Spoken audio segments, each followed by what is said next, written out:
Obviously a difficult loss because it was our second 2-point loss to Rhode Island. I thought this one was different, though. I thought it was there for us for the taking at many points, and we just never went and grabbed it and took it. Obviously, it was a tight one the whole way. It was low scoring, but I thought there were opportunities for us to extend the small lead that we had, or just open up a lead. And I thought just too many, games like that comes down from a coach's perspective to just unforced errors, turnovers, some coverages, just those seconds of lack of focus. Ultimately they hurt us tonight, and it was unfortunate. It doesn't change when Steph and I leave this room. The next hour and next long time is about celebrating what Steph meant to our program, what Mackenzie meant to our program. Talked with the team about that yesterday after practice. And obviously for me, this year has been a hell of a lot of fun to coach, and a hell of a lot of fun because just the way our team responds each and every single day. And Steph's attitude is a big part of that. And that's a legacy she will leave, and I expect our team will respond tomorrow at practice, and we'll move on.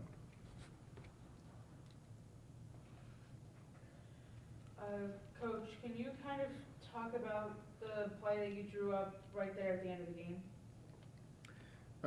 game? We had something set up, and we inbounded and they fouled, and you probably could have ran the same thing, but just thought, let's have the same set and just add a little wrinkle.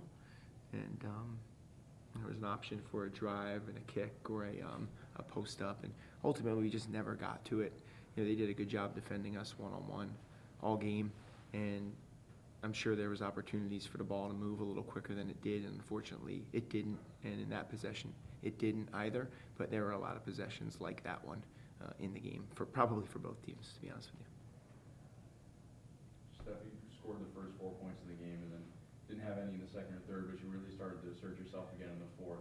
Was that kind of a change in your mindset to take over the game, knowing it was kind of hanging there in the balance?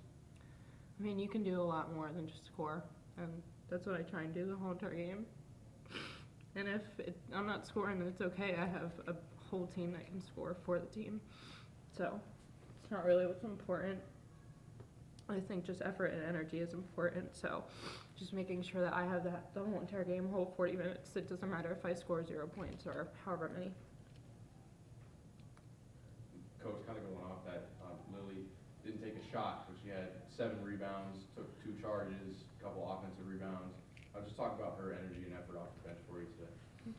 Oh, that's like who Lily is each and every day at practice.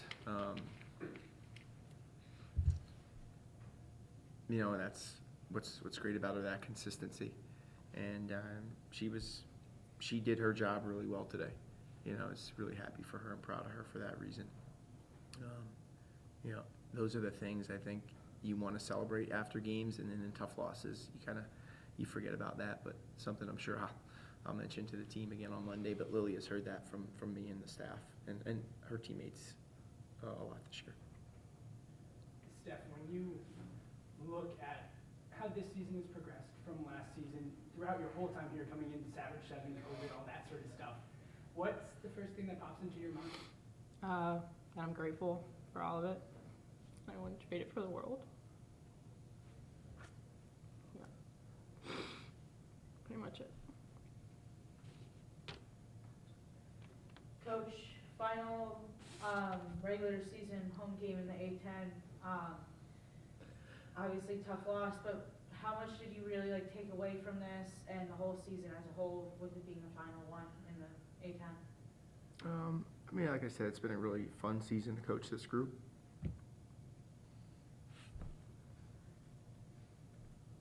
I know why we're crying, but we do have a lot of basketball to play, so I really have not thought about anything other than the game and what I'm talking about pregame and postgame.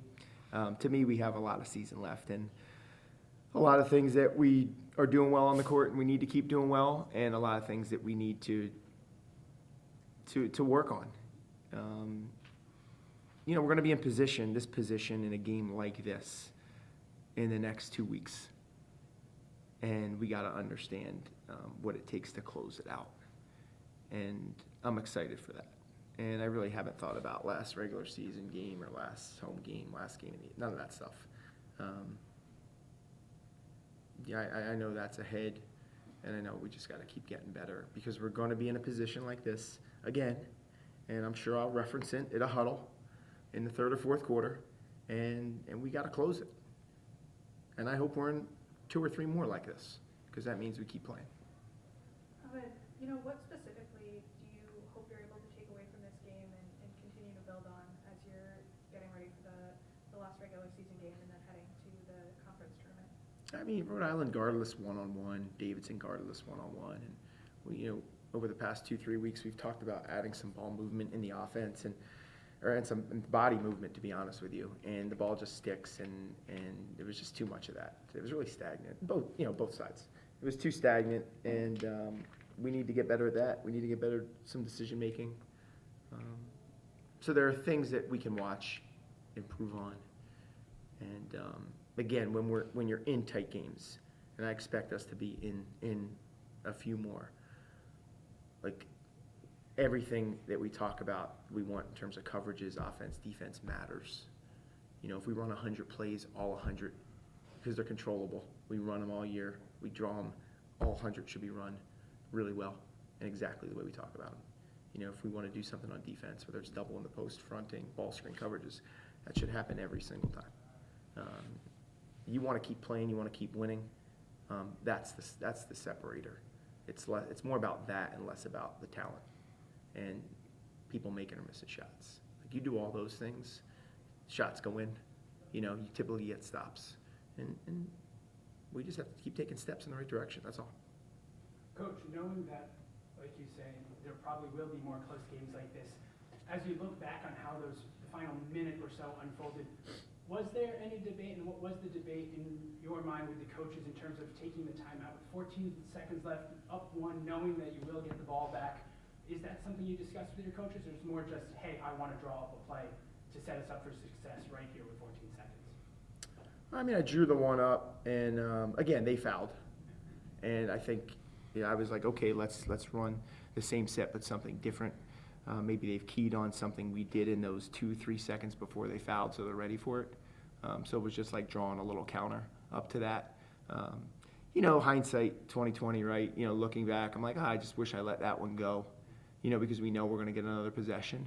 But I think we had opportunities there throughout the game that we just didn't capitalize on. So, will I reflect on it? Absolutely. I already started to on the walk to the locker room and back.